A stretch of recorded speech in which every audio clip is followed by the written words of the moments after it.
दोस्तों, कर्नाटक राज्य से शुरू हुआ हिजाब का विवाद अब मध्य प्रदेश और राजधानी दिल्ली तक भी पहुंच चुका है और ये मामला कर्नाटक हाईकोर्ट से अब सुप्रीम कोर्ट तक भी पहुंच चुका है। देखिए, हिजाब मामले पर सुप्रीम कोर्ट में सिब्बल बोले कि लड़कियों पर पत्थर फेंके जा रहे हैं, कॉलेज बंद करने पड़े, तुरंत इस पर सुनवाई की जाए। कपिल सिब्बल ने, जो कि एडवोकेट और कांग्रेस के नेता हैं, उन्होंने हिजाब विवाद को लेकर सुप्रीम कोर्ट से ये सुनवाई की गुजारिश की। लेकिन इस मामले पर सुप्रीम कोर्ट का कहना है कि हिजाब विवाद में सुप्रीम कोर्ट ने दखल देने से ही इनकार कर दिया। CJI यानी कि चीफ जस्टिस ऑफ इंडिया बोले कि पहले कर्नाटक हाईकोर्ट का फैसला आने दें, इसके बाद ही हम इस मामले को देखेंगे। और जैसा कि आपको पता होगा कि आज कर्नाटक हाईकोर्ट में हिजाब विवाद के मामले को बड़ी बेंच में सुनवाई के लिए पहुंचा दिया गया है, यानी कि ये मामला अब बड़ी बेंच के हवाले हो चुका है और कर्नाटक हाईकोर्ट में इस मामले को लेकर सुनवाई भी चल रही है। देखिए, आप कर्नाटक एजुकेशन एक्ट में यूनिफॉर्म का प्रावधान भी नहीं है। हिजाब विवाद पर हाईकोर्ट में सुनवाई के दौरान वकील ने इस तरह की दलील भी दी है। कर्नाटक में हिजाब का विवाद एक बड़ा मुद्दा बन गया। इस मामले में कर्नाटक हाईकोर्ट के चीफ जस्टिस की अध्यक्षता वाली 3 सदस्यीय बेंच को अब फैसला करना है। हिजाब विवाद पर कर्नाटक हाईकोर्ट में अहम सुनवाई चल रही है। चीफ जस्टिस की अध्यक्षता वाली 3 सदस्यीय बेंच इस केस में अपना पूरा समय एनालिसिस में दिए हुए हैं। आपको बता दें, कर्नाटक हाईकोर्ट में ये याचिका उडुपी की 6 छात्राओं ने दाखिल की है।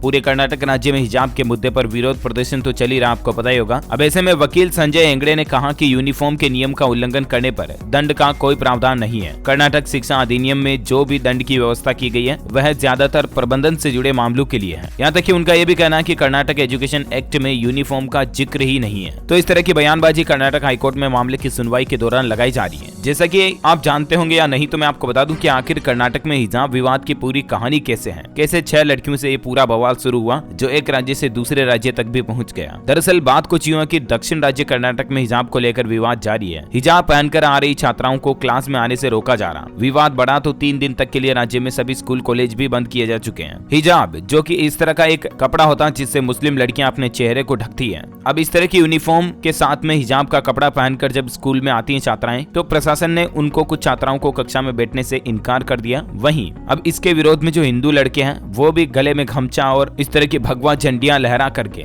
हिजाब का विरोध कर रहे हैं। तो लड़कियां भी कह रही हैं कि हिजाब हमारी आइडेंटिटी है, हमारा अधिकार है। आपको बता दें, कर्नाटक में ऑलरेडी ड्रेस कोड लागू हो चुका है। 5 फरवरी को राज्य सरकार ने कर्नाटक एजुकेशन एक्ट 1983 की धारा 133(2) को लागू कर दिया और इसके मुताबिक सभी छात्र छात्राओं को तय ड्रेस कोड पहनकर ही आना होगा। आदेश के मुताबिक सभी सरकारी स्कूलों में तय ड्रेस कोड का पालन करना होगा। वहीं प्राइवेट स्कूलों के स्टूडेंट्स को भी तय यूनिफॉर्म ही पहनकर आनी होगी। आदेश में यह भी कहा गया कि अगर किसी स्कूल या कॉलेज में कोई ड्रेस कोड नहीं है तो स्टूडेंट्स ऐसे कपड़े पहनकर नहीं आ सकते हैं जिससे कि सामुदायिक सौहार्द, समानता और शांति व्यवस्था को खतरा हो। और कहीं ना कहीं देखा जाए तो बात भी सही है दोस्तों, क्योंकि अगर मुस्लिम लड़कियां केवल हिजाब पहनकर आएगी ना, तो जाहिर सी बात है वहां पर एक धार्मिक असमानता नजर आएगी। क्योंकि स्कूल कॉलेज ये तो एक विद्या का मंदिर होता है, विद्यालय परिसर होता है और वहां पर हम जाते हैं इसलिए ही है कि विभिन्नताओं में एकता, असमानताओं में समानता की झलक दिखे, हम सभी वहां पर एकजुट होकर दिखें, ना कि वहां पर कोई तरह का धर्म जाति भेदभाव नजर आए। राइट, तो ऐसे में देखा जाए तो ये चीजें ओडी लगती है। वैसे आपका इन पर क्या कहना, क्या विचार है, मुझे नीचे कमेंट करके जरूर बताइएगा। और वहीं देखिए, कर्नाटक हिजाब विवाद पर पाकिस्तान ने भी अब तो दखल दे दी है। इस्लामाबाद में भारतीय राजनयिक को समन भेजा गया। तो देखिए, भारतीय राजनयिक ने पाकिस्तान को मुंहतोड़ जवाब भी दिया, कहा कि पहले अपना घर संभाले। जैसा कि मैंने आपको बताया, कल ही पाकिस्तान ने भी टिप्पणी की थी हमारे भारत में जो हिजाब विवाद चल रहा उस मसले को लेकर कि मुस्लिम लड़कियां भारत में सुरक्षित नहीं है वगैरह वगैरह ऐसा कुछ। तो हमारे भारत के राजनयिक का